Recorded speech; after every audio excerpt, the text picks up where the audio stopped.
Good morning, everybody, and welcome to the Supporting Bold Climate Policy webinar. We have a really exciting panel lined up for you today, and I'm really excited to see everybody trickling in the participant count. So thank you for joining us this morning.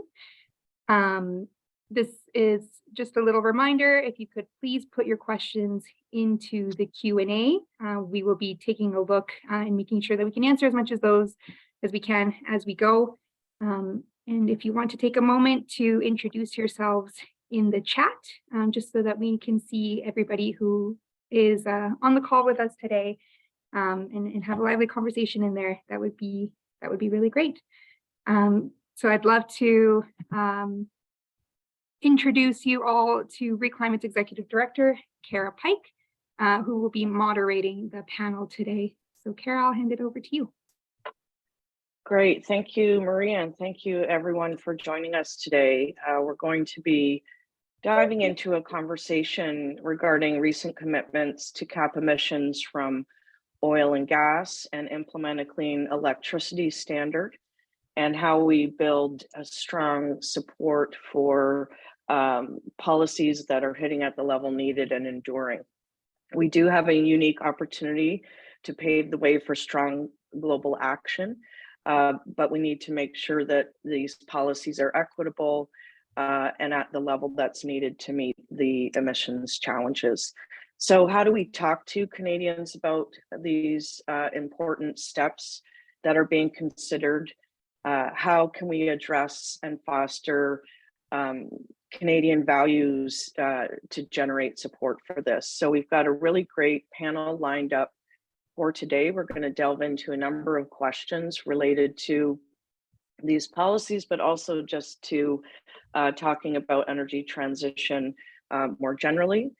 And I'm excited that we have Dr. Louise Comeau, who directs the Conservation Council of New Brunswick's Climate Change and Energy Solutions Program. Dr. Comeau has almost 30 years experience in analyzing and developing climate change policy, communications, and solutions related programming. She holds a doctorate in environmental management focused on environmental ethics and behavior change. We're also very excited to have Vanessa Corkle, who's a senior policy advisor of Canada Energy Transitions at International Institute for Sustainable Development, IISD. Her work focuses on energy and climate change mitigation ambition, with particular focus on Canadian federal policy related to oil and gas pathways, just transitions, and fossil fuel subsidies and public finance. Natalie Southworth is a consultant who has provided strategic communications to environmental organizations across Canada for close to 20 years. She has helped craft and popularize messaging while driving communication campaigns that influence decision makers, investors, and voters. She has worked on a variety of issues, from protecting British Columbia's coastal temperate rainforest and wild salmon to fighting oil and gas expansion and stopping pipelines. Prior to her communications career, she worked in various capacities as a journalist, as a documentary film producer, freelance writer, and full-time reporter at the Globe and Mail.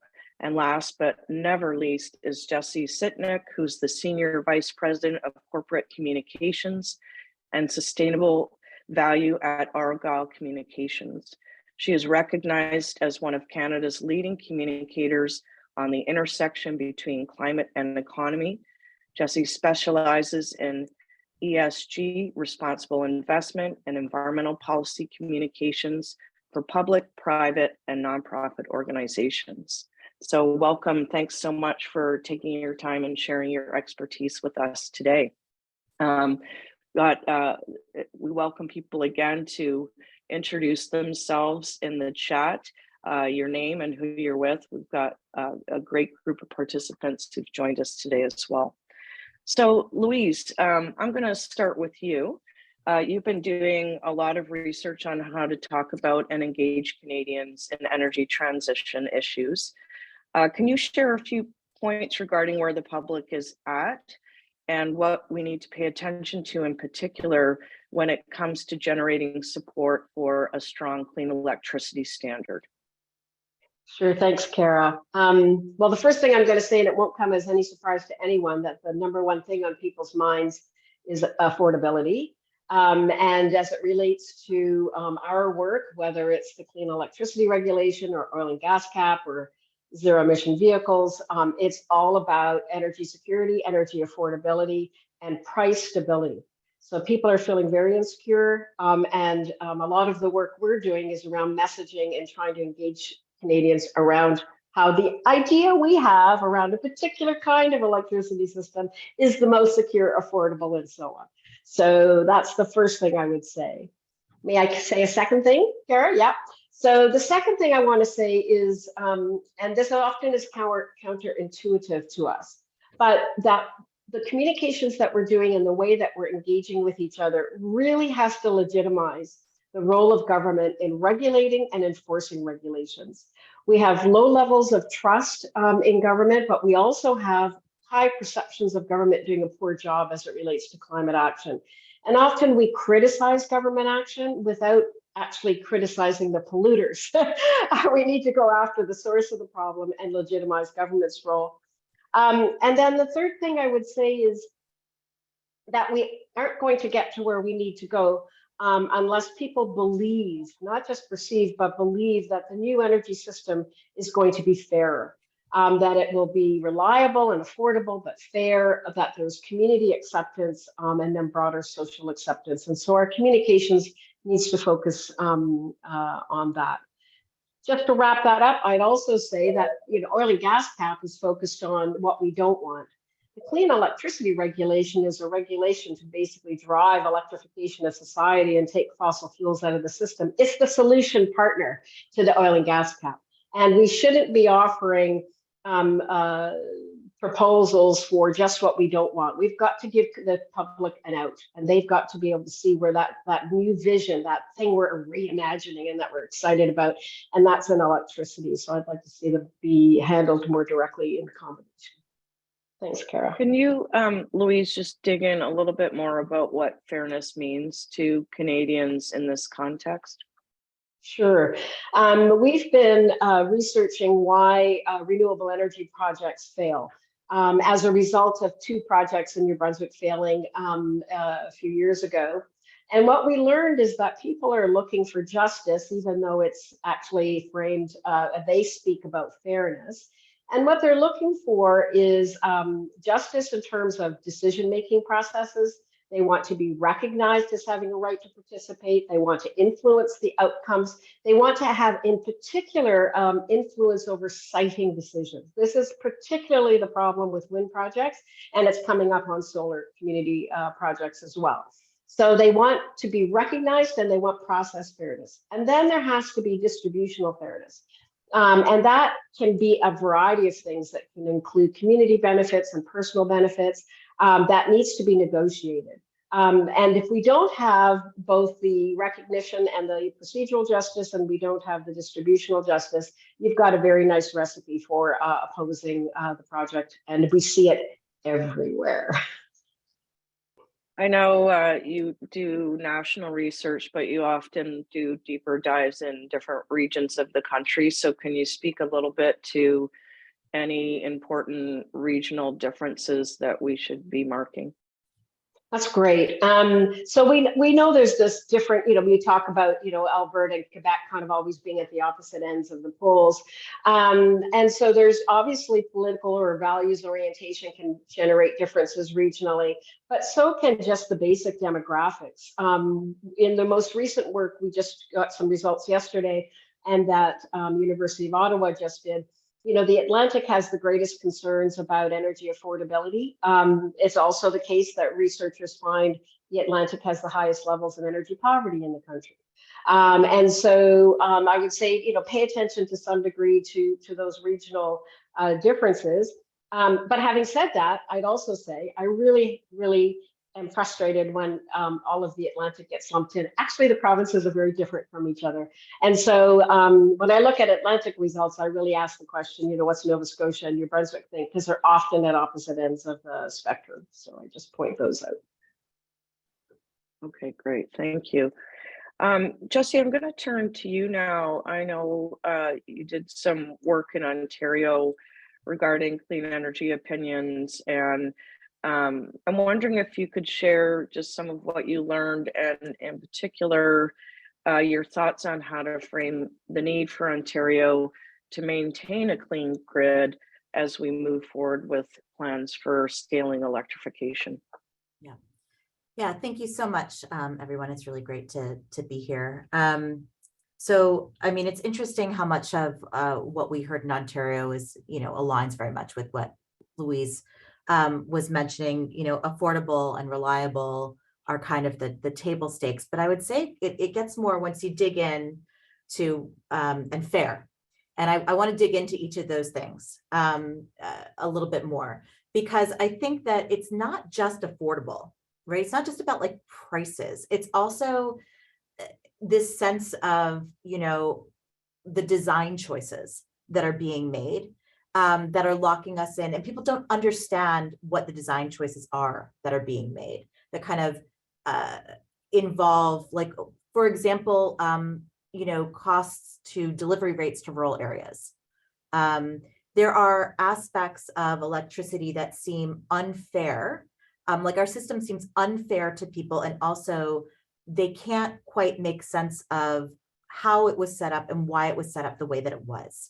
So I think one of the things that we heard that I thought was very interesting is how sick and tired people are of having politics in their electricity. And we heard that from people on both sides.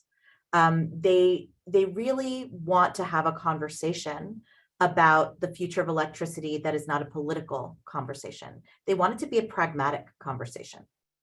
And I think where people are stuck is in really understanding what the options really are in front of them. So one thing that we did notice is that, even folks who felt very strongly about keeping a clean grid felt that some expansion of natural gas was required. And they didn't actually think that was such a bad thing. They saw that as, like a reasonable compromise. And I think it's because this idea that renewables are not ready, can't be scaled, has really stuck. It's stuck really hard in this province. And so getting people to a place where they could actually start to understand that, like, what the scalability is, and that it's not a technology challenge. And I'm going to talk about this a little bit later, but this is not a challenge around technology. It's actually it's a bureaucracy challenge. And I think if we could shine light on that, I think that would be very helpful. What's holding us back, really? It's, what are our choices really? The other thing that I thought was really interesting that's worth talking about is that, yes, people care about dependable. Yes, people care about affordable. They also care about autonomy, the ability to make decisions over their own local sources of electricity and where they come from. And so what I think this opens up the door for us to talk a bit more about and help people understand better is a distributed system and what it means and what it can do for people. Yeah, and I would say when it comes to fairness, I mean, I'm sure that this is true. Ontario is a microcosm of maybe much larger public issues, but there's fairness from when you cut and slice it. People have very different concerns around fairness. So when we talk about fairness in a poverty alleviation context, then we're talking about how does greater efficiency in buildings, is that going to trickle down to the renters? Who's going to actually pay the cost for those changes? And so we have perhaps a really strong allied movement, right, that we could be working with, but there are potential barriers of working together that would need to be addressed, in those barriers around fairness.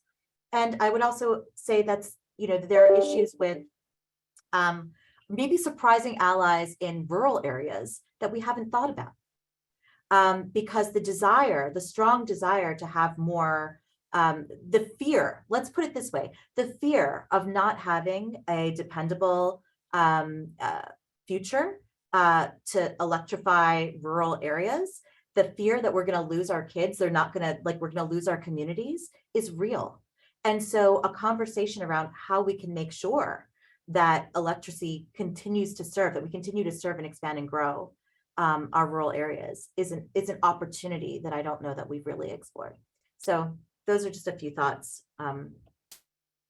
Great. There's so much we could dig into. And I just want to note the tension in the conversation. We could have had the whole hour just be around electrification and that piece. We could have had a whole hour just on the oil and gas emissions cap. But I think to Louise's point, these pieces actually fit together in terms of the narrative that's needed on clarifying what are those choices in front of us and why do we need to make them. And I thought those were great points. We've seen in doing our annual polling analysis that murky solutions pathway is a really pervasive barrier. So it's really interesting to hear how you're experiencing it playing out in different communities. So, but we do need to get to the source of the problem, as Louise pointed out, and I want to turn to Natalie now and ask if you can share some thoughts on how to frame the emissions cap, in particular with the media, given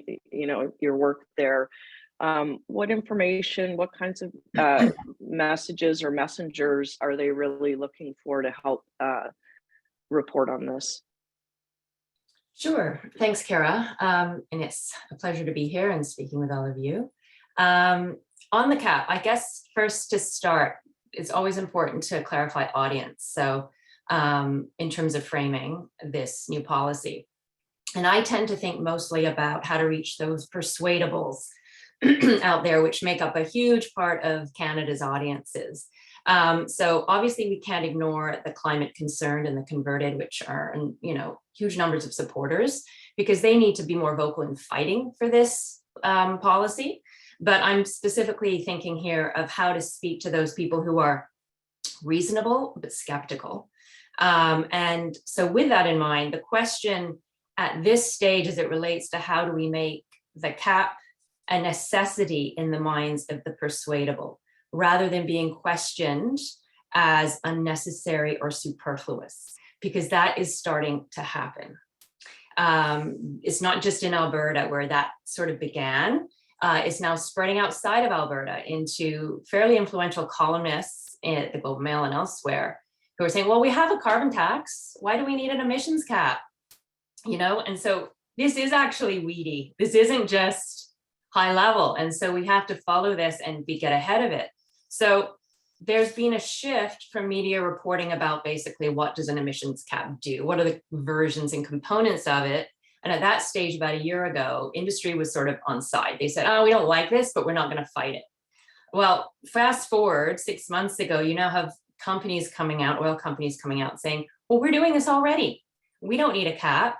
Very much echoed and put forward by premiers in Alberta. And that's only gotten stronger and stronger. So that was held though within Alberta. That's trickling out. The good news is the federal government has held its line, at least publicly. And there was some roundup news at the end of the year that really went far in sort of convincing me of that out of the federal government. But when it comes to the cap, media has to be convinced of the fact that without it, Canada will not meet its 2030 target. To me, that's the frame.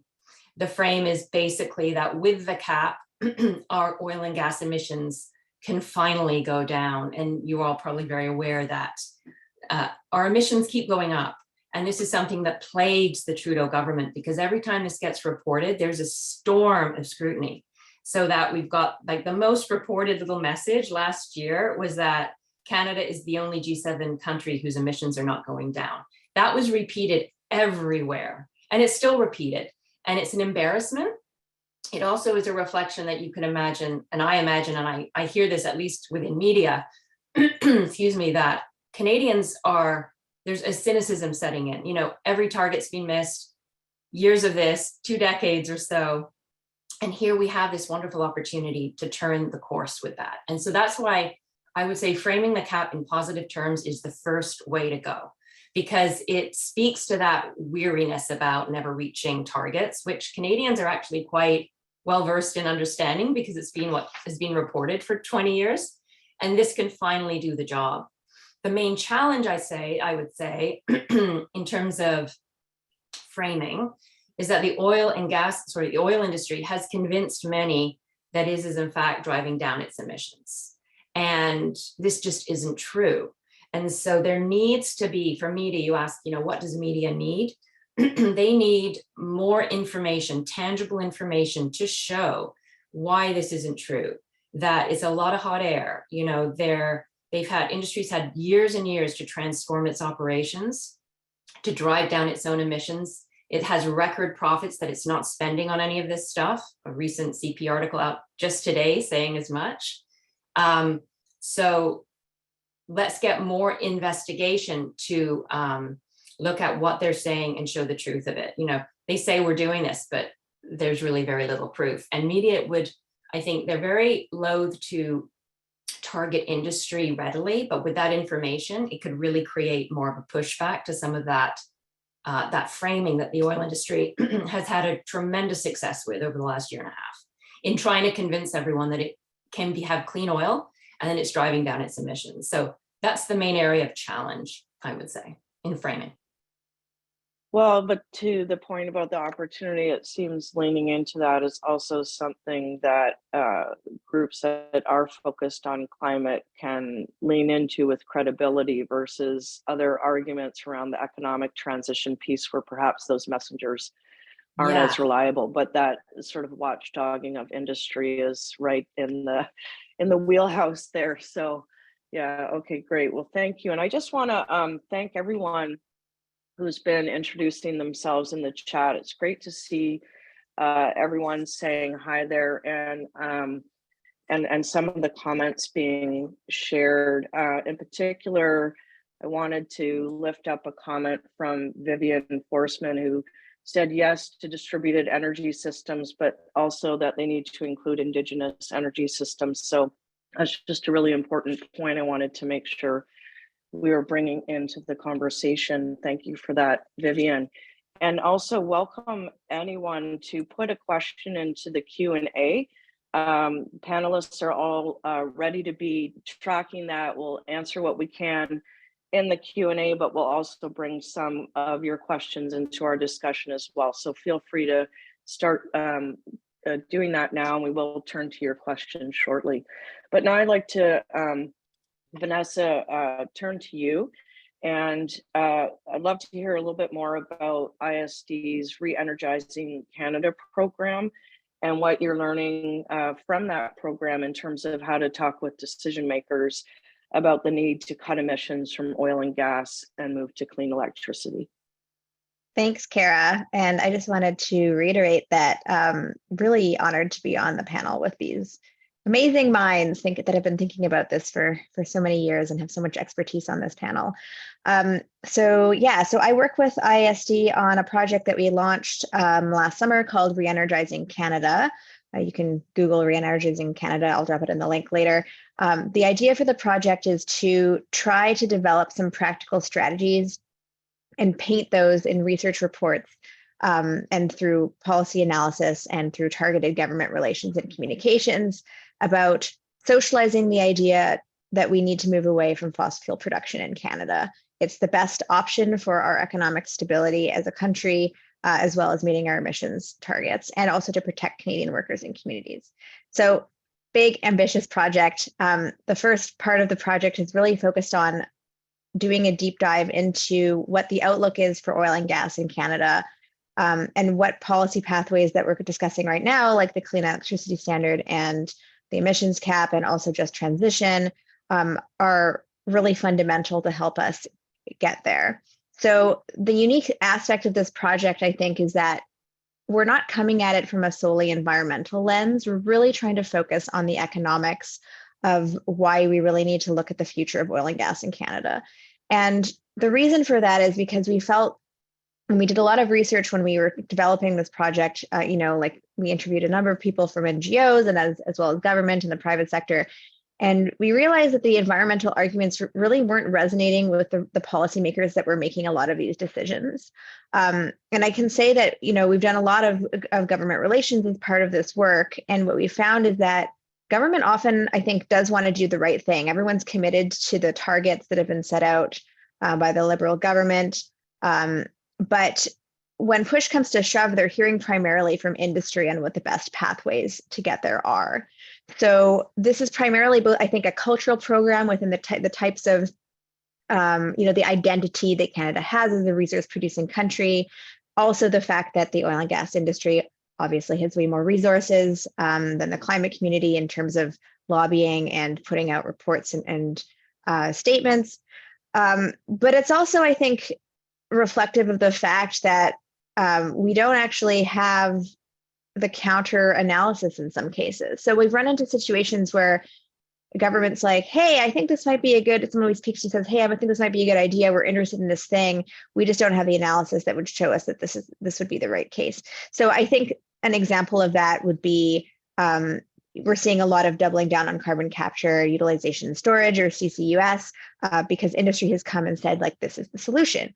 But there hasn't been necessarily that detailed analysis done within all the departments to assess, like, if that actually is. And so a lot of things are taken at face value from industry. So our role with the Re-Energizing Canada project is to try to provide a counter to that, to show the facts and the analysis and the research and the global context that show that we need to be looking at alternate solutions, and we really do need robust policies when it comes to policies like the emissions cap. Part of that is also making relevant the really robust analysis that's come out from the International Energy Agency. So the World Energy Outlook and their net zero pathway reports that have been super fundamental for many other countries' design of their energy policies. But those findings haven't necessarily been internalized by Canadian government departments. So that's really the challenge that we're facing. Okay, great. Great. Well, I've heard so many things already, and just things really rising to the top in terms of just some of the data points that are still really needed to make the case, but also the importance of thinking of ways of talking about this, but also engagement that depoliticize it and allow people to have those practical exploratory conversations, as well as looking at the role of trust in government. And I know, Louise, you've done trust in sort of citing renewable projects and what generates that. So those are just some of the things that have been bubbling up as I've been hearing all of your comments, and thanks to those who have started putting questions into the Q&A. It's great to see that. We'll definitely be getting to those. We do have a few more questions planned for the panelists before we go to what's coming into the Q&A. And I do want to dig in a bit on gas, because it's already been raised. It's tricky in terms of people not sort of seeing its climate impact, not seeing where it's needed in this transition, and not really understanding the climate and health risks related to it, let alone economics. So I want to, and I know this is where we get into some real differences regionally too. So I think we'll kind of lean into that a bit. And Natalie, I know you've been working on gas, and in particular some work in British Columbia. There was just the announcement of LNG Canada's phase 2 plans, which would take us way past the climate goals for British Columbia. And so we have these challenges about gas being positioned as a bridge fuel. The industry has been aggressive, such as things like Fortis's education campaign that went into public schools on the benefits of gas. So I'm wondering, how do we elevate the climate, health, and economic risks associated with gas, in particular gas expansion, and communicate about the job and economic alternatives that can be pursued instead? Yeah, gas is tricky. So I can talk about LNG, in BC, sort of a question, sort of just to provide some context in terms of how this is, where we're at again in the media space. So That's where I'm coming from.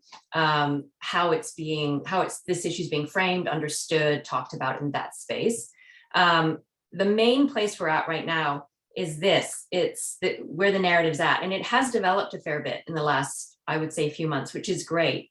Is there political appetite for exporting LNG despite provincial and federal climate commitments? Media is now asking this. It's a very political topic increasingly, and we can say it lands just in BC, but it's as federal as it comes, and we can't lose sight of that when we're doing our framing and our communications. So what's basically happened is industry once again has had a free ride because it's somehow gotten away with making everyone feel really excited about renewable energy or clean gas, right? This is fracked gas, and I highly recommend using the word fracked. But where industries gain the most momentum is in this narrative that now you have Minister Freeland and Poilievre speaking from the same song sheet, which is basically the world needs our clean, green BC LNG. It's a value-based message, which is we owe it to the world to provide them with this gas, right? How can they get away with saying all this with very little opposition and pushback? I will argue Trudeau and the new Premier Eby are slightly more hesitant and wishy-washy. Eby has to make some hard decisions. And he said a few things. So he's sort of, I think, in retreat mode, it looks like, deciding. But Trudeau is, this stuff isn't clean. And so all these 5 projects, I think there are 5 projects under review and underway at various stages. If they were all to come to fruition, I mean, BC would not reach its climate goals. Canada would not reach its climate goals. How do you fit all that under our cap? I mean, it's a big question, and those are the questions we need to be pushing and asking in the media, because we enter all the political news cycles that way. There's the ones provincially in BC and also nationally. So there's opportunities there, but the conversation is already going there. And what I hear from media and what I think is the most needed piece of information that can be used not only with key influencers, but also with the climate concerned, so to speak, supporters of groups and others, is we need to do a better job of not just saying, oh, this will hurt the climate. We need the full load of projected emissions from these projects in BC. So we can socialize and repeat that number and compare it and get it out there so you can really understand the tangibles that this is a carbon bomb, not just say it's a carbon bomb. So I would say, you know what, 10 years ago, I would never recommended that, but Canadian audiences understand this stuff way more. And we've got to go to that detail because it's the credibility there. And again, that's what's sort of missing. I would say locally, like in BC based areas, you've got these awful risks that groups there are doing a really good job of highlighting. One I heard about yesterday, that the effect of marine life, like seals and how sound, from the sound underneath the water. And I think that issue, along with, the great use of water that LNG takes up, these other risks will come through in empowering the citizen base and the locals to fight. And so I would say the larger frame, that national frame, and even a BC frame, is definitely on the climate. Prove this stuff is not clean. Prove it with emission numbers. And locally, there's all the risks, and keep pushing that out there and empowering those citizens, because that's your best bet. I want to say one quick thing though, that comes up in CCUS in all issues that we're talking about, really, and that's another kind of framing on opportunity cost. So you can't, for example, all these projects need more money, right? All this LNG stuff needs more money. It's risky financially. Many in industry say this. Phase 2 of LNG Canada is highly risky. It's a big project. These things need a lot of financial support. So a great message that has to be maintained is no public funding. No public funding in LNG, no public funding in CCUS. And it's something I think many agree with, that framing. And I would say too, to further that framing, if you're sinking billions into CCUS, it means you're not sinking the necessary billions into renewable scale up. And there is an opportunity cost. This is coming out in the US more and more, where they've studied how much money is being put into CCUS and where it didn't go. And I think that's people understand that. You can't, especially right now with this affordability crisis we're in, you do not have unlimited money within government to do what's right. So what direction are you going to fund? And I feel like that's another very key frame that kind of covers a bunch of the stuff we've talked about. That's super helpful. Yeah, and I just want to point out that Clean Energy Canada has done a lot of good work on this issue, and part of what they've analyzed is that the current capacity we have already in LNG has displaced some coal use, but any of this expansion starts to cut into what would have gone to renewable. Right. So I think to your point, and also the ramp up time, like especially with the war in Ukraine and this idea we need to like ramp up gas production because of global security. Well, this new stuff isn't going to come on for a long time, and then it's going to lock in the risks for a tremendous amount of time too. So there's no near-term gain. It's all long-term pain for this stuff, it seems. So anyway, I want to actually go to Vanessa about subsidies, because that is another important piece of this conversation and the pathway, and part of what the federal government is also looking at in terms of policy. But before we do that, Jesse or Louise, anything you want to add on gas? Louise?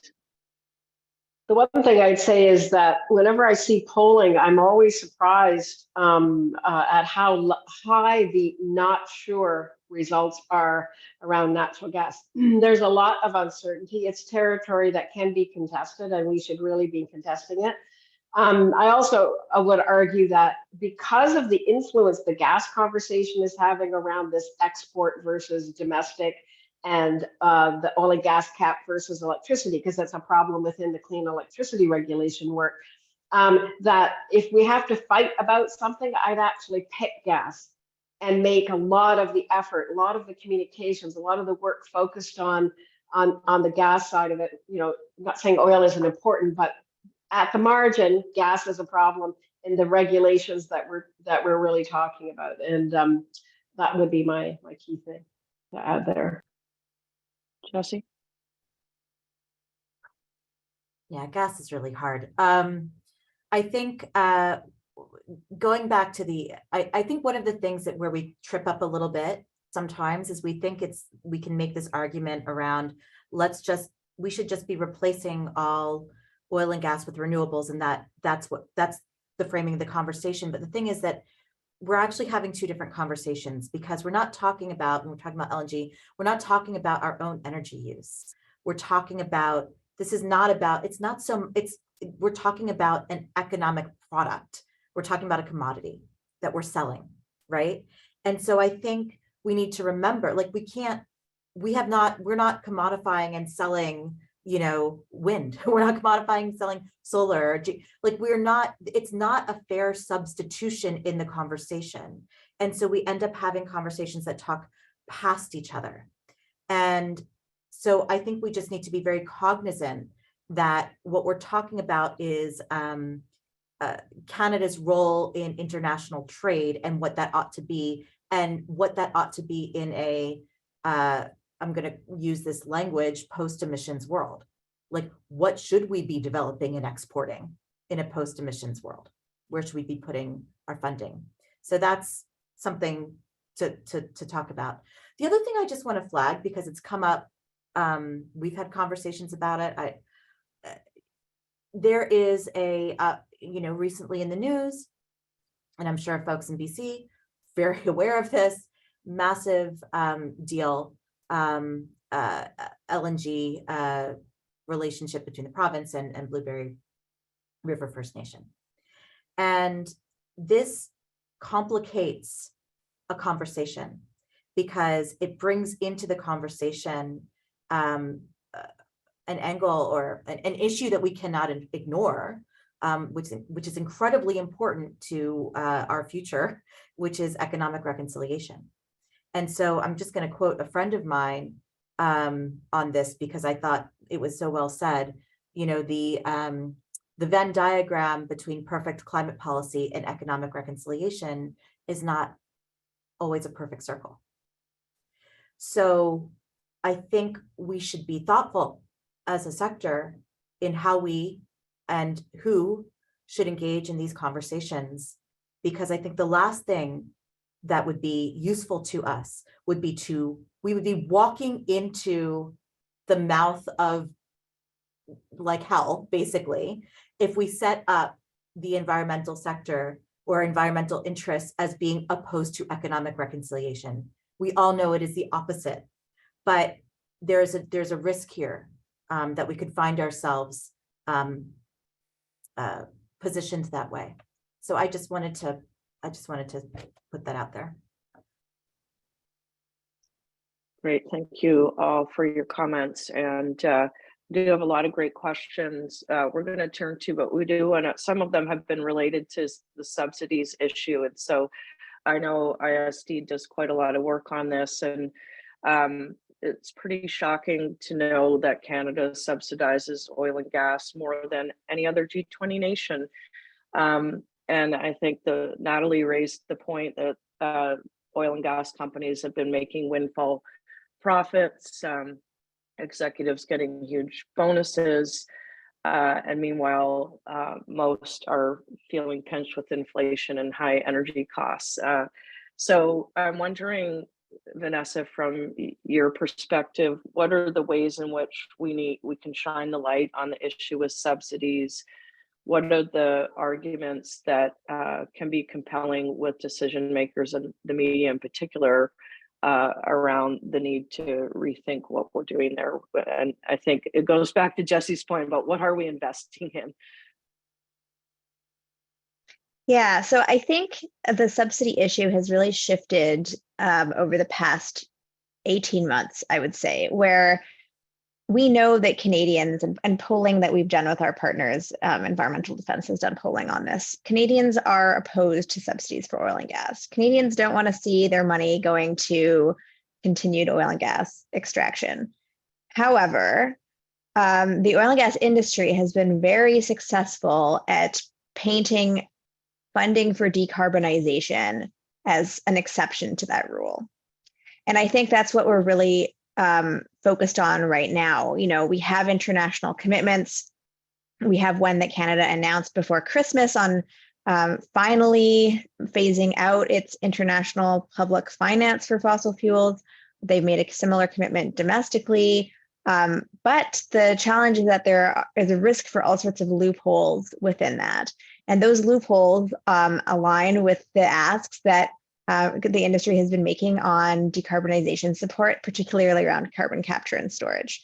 So the message that government is hearing from industry, in addition to what we've talked about before, about there being a market for LNG and we need to keep pushing for gas, even though the economic case shows that there really isn't, is also, it's pretty standard, I would say, to have this narrative of Canadian exceptionalism, that somehow Canada is not beholden to the same rules or realities that of global oil market shifts that are, that we're seeing worldwide, that somehow Canada is going to sell the last barrel, and that therefore we need to be investing in technologies to prolong and in some cases expand oil and gas production so that we can make sure that we're capitalizing on these markets, preserving jobs, and continuing to contribute to the Canadian economy.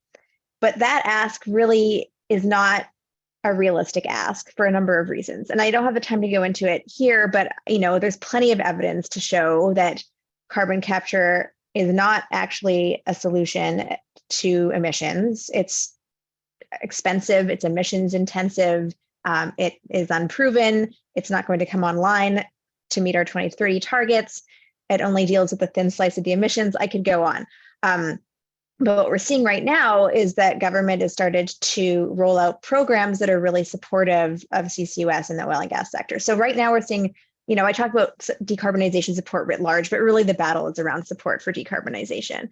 So I think our job as communicators and the nonprofit community is to really make it clear that that isn't actually a solution. It's not going to prolong jobs The industry is going to be beholden to global market shifts regardless of carbon capture and storage. We're a high cost producer, and that ultimately the people buying Canadian oil and gas products are looking for cheap products, and Canada just can't compete. So I think, we have a strong basis to go on when we talked about subsidies because Canadians are opposed. Now the challenge is to point out and to convince Canadians and policymakers that these are actually very poor investments. And as Natalie talked about, the opportunity cost is really high. And I think a key aspect of that is, you mentioned the windfall profits angle, differentiating companies from the people that work for those companies. So we know that the windfall profits that the industry has made are going towards shareholders and executives. They're not going to everyday workers for those companies. They're certainly not going to the municipalities in Alberta that have, millions in outstanding taxes from these companies. So I think the more we can do to differentiate companies from the people that work for them and the communities that rely on their jobs is a really challenging task, but it's something that we need to do because right now they do have the advantage on that. And I think the more evidence we can show that they don't actually have Canadians' backs, the better. But one aspect that I also wanted to mention, I think, is the provincial federal dynamic. And I know there's a question about that in the chat, which is that, we also see certain provincial governments, notably Alberta and Saskatchewan, also peddling those same arguments on behalf of companies or those industries. So that's another piece we kind of need to unpack as well. Thank you, Vanessa. And that was a great pivot because that was the question from the Q&A I wanted to go to first, is that we've been really having kind of a conversation about federal policy, but on energy issues, the provinces are so key, and First Nations as well in that. And so maybe Natalie, just start with you on any thoughts on communicating with provincial level decision makers, and feel free to lean into the BC work, and then we can go to others for other insights as well on that. Yeah, well, I wanted to say just quickly to what Vanessa was talking about, what we struggle with, which industry has co-opted because it's a very human reality, we all have it, is this sort of, people need hope, and things like CCUS, this sort of is like techno optimism, it's blind. And I think that's what we're battling a lot of here. And there's ways to counter it, which is providing our own way more tangible understanding of opportunities that aren't CCUS or what have you else, but other innovations, and making them tangible that are on the solution side. So I'm not just saying, yeah, we've got this issue about, well, what are we exporting, which isn't the same as what are we doing domestically. But there is a tremendous amount of innovation happening in Canada, like for methane reductions, for example, a lot of employment, a lot of tangible examples that I feel that we do not do a good enough job communicating. Talking about just like renewables is not an answer. Talking about a vision is not an answer. And I think what it's doing and has done is created more anxiety. And sorry, I felt like this needed to be said, because this whole techno-optimism type thing, I used to be a technology reporter, so I do know, like, there's this blind belief when you have this option, like a CCUS option, and really people sort of check their brain a bit in terms of whether it's useful. So we have that to counter and work against as well. So just wanted to mention that. But in terms of how you reach through communications, politicians provincially, is that what your question was, Kara, like on gas? Yeah. So I think right now it's a really ripe time in British Columbia with LNG, because you've got the cabinet and EB really looking at decisions that have been made by the previous government and looking at to see how do we maybe put our new stamp on things, shift things. What are we going to take from that former government? What are we going to change? And so this is a time that's really critical for influence. How do you do that? Through, let's say, media. Well, first of all, I think it's always useful to figure out who influences the politicians and try and find those lists and get that research done and target those people. Some of them might be in mainstream media. There are always pundits, political analysts who are speaking on shows and what have you, who may actually have the ear of some of those ministers. But being really targeted and direct is really the best advice. It's not you can show that your constituencies obviously, or their constituencies are and against LNG. This is not the direction we want BC to go for. This isn't clean. You could do that sort of, advertising or sort of ways to show with polling that actual constituents are getting the message, which always is useful. But if you are using, again, like I say, media and stuff, I would go with the influencers for sure. Louise, you want to jump in? I do. I'm just bursting. So I wanted just quickly, I want to read a sentence because what Natalie has raised, I actually think is a disease we all are succumbing to. What drives our machines won't change until we change what drives our ideas. When Natalie's talking about the techno-optimism around CCUS, I would actually say that when it comes to the growth paradigm and technology optimism, environmental groups have fallen right in that pit and they can't get out because we just repeat, oh, well, the electricity system is going to double, maybe triple. And nobody's questioning that growth scenario. These are large industrial scale projects. Let's take one that not too far from us, 194 200-meter high turbines in a small peninsula. These are not human scale systems. These are large industrial scale systems. This issue of community-led power, more solar in the system, nobody's fighting for that. Nobody's fighting for energy democracy. We are pushing big solar pictures, big wind turbine pictures. And so my appeal, please, for all of us, because we all fall for it, is that when I ask people in focus groups, what does electricity mean to you? Believe it or not, they actually don't talk about any technology. So let's stop talking about technology. What they're talking about is that electricity gives them a convenient, secure, modern lifestyle, right? It's fundamental to our life, our quality of life, and our security. They want something that's convenient and comfortable, safe, secure. And it's our job to kind of tell them that. But I think it's also our job in our communications and in our advocacy to be fighting, not for the industrial scale, to replace one for one, the same craziness that we run through people in oil and gas systems with a new renewable. And that's what's happening, to something that actually is what people want. And that means that some more energy democracy, more opportunities, more ways of owning and operating electricity. And I think there has to be not just a change in our own approach, but we also have to be seen to be defending people in their communities and their right to participate, their right to have a say in the matter. So I just wanted to throw that out. I'm doing a lot of research on it, and it's making me upset. You might notice I'm feeling a bit intense about it. It's like, we've got to stop. I'll leave it there. Great. Jesse, did you want to add anything to that? I don't know. Yes, Louise, I agree with everything that she said. And I'll just mention that I think in Ontario, for Ontario anyway, Dunsky did a great report showing that it's actually the most cost-effective route to go. I mean, it's not only possible, it's actually the most affordable way forward. So let's be pragmatic. And again, I feel like I've used that word a couple of times. I'm going to keep saying it because I actually feel like what we're in right now is a little bit of a battle for the pragmatic solution space. And I feel like we lose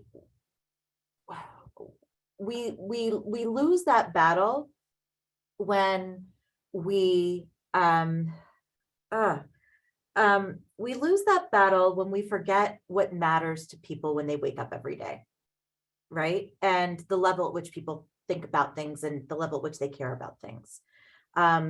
And we don't need people to care about these issues, maybe for the same reason that you do or I do or anyone else do. We need them to care about them about how they impact their own lives.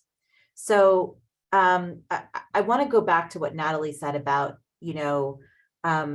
people's need for hope, people's need for solutions. Like, these are tough questions and people really don't want to wake up and worry about this every day.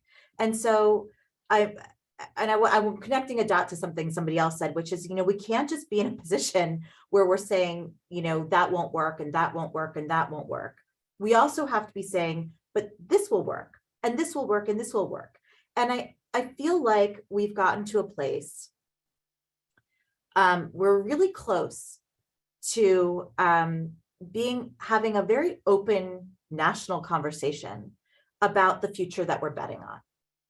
And I kind of wish that we could push it to like push it to pop like a pimple a little bit and just have it all out there on the table. Like I've said it this way to some colleagues, look, are we betting on a future where Canada produces the best last drop of oil in the world? Is that the future that we're betting on? Or are we betting on a future where Canada is among the leaders in producing what the post-emissions economy needs? And I feel like if we could have a pragmatic discussion, like where we're saying, okay, like, look, we are going to a post-emissions place, right? I mean, I know there's some argument around like, there will always be emissions. There will be offsets, blah, blah, blah. Yes, of course. But really, we are moving to a focus where our aim is to not produce more emissions to the extent that we possibly can avoid them. So in that world that we are hurtling to quite fast, where do we want to be? Who do we want to be in that world as a country? And I mean, that is a dialogue that we need to talk about. And I see the note, like post-emission scenario is too far in the future for the majority of people to think about. I get it, but except for like, we're moving there very fast, are we not? Like, is that not the necessity? So it's kind of like talking to people about, life insurance. Like we don't like to think about our mortality, or it's hard to, but you buy a life insurance when you're young, because if you don't, then you're screwed when you're older. And we're talking about the length of our lifetimes right now. We're not talking about centuries, right? And so how do we bring this conversation into the present a little bit more and make it, I think to Natalie's point, much more tangible, much more around us every day, much more, these are the solutions that are already happening. And I saw a question earlier around like, how do we get the politics out of our conversations around like electricity, but also identify that bureaucracy is the problem. Well, by flagging that bureaucracy is the problem, that's how we get the politics out of it, in a sense, right? It's just sort of like, we don't really need to be all wrapped up in this bureaucracy, do we? These are problems that we can just solve because we're smart human beings. And look, we actually have the solutions. Let's just put the ideology aside and let's solve the problem in front of us. Anyway, I'll shut up now. That's a lot. Well, that was super helpful, because the last thing I wanted to get to was how do we focus on it being a bureaucratic challenge without further undermining trust in government. That sounds like a whole other conversation though. And we could have also just gotten into issues around boom and bust attitudes and, communities sort of feeling projects get pushed on them and they're left holding the bag. So there's a lot more we could have delved into. I do want to address a few things that came up in the chat and in the Q&A. One is that this conversation is informed by the panelists' experience, but also a tremendous amount of research. Louise is actually going to be doing a webinar with us, sharing out her research on why renewable energy projects fail, looking at wind in particular. So that's coming up. Re.Climate also has a webinar coming up that'll be highlighting in-depth research we've done in Alberta around how to have a conversation about energy transition. That's all on reclimate.ca, so you could check that out. And then there was a question around more united messages, and if that's something helpful, given that there are these pervasive myths. I think having message distinction is good because we want a lot of different voices, but having some common themes, I think, is really helpful. Re.Climate, we did a playbook last year based on a lot of research on how to talk about the energy transition in Canada. We're going to keep digging into that, but that's also on the website. So really thank everyone for joining. Thank you, Vanessa, Jesse, Louise, and Natalie. What a great conversation. I really appreciate all of your insights. And thank you to everyone who joined and all the active participation in the Q&A and in the chat as well. It was really great to see some of the conversations you're having with one another, and that's what we hope to do. So please, we'll be sending out a survey. Love to get your feedback. We do have those other webinars coming up, and always open to suggestion on what would be most helpful to all of you in terms of your work and increasing your capacity to be effective climate communicators. So thanks everyone so much for being part of today. Take good care.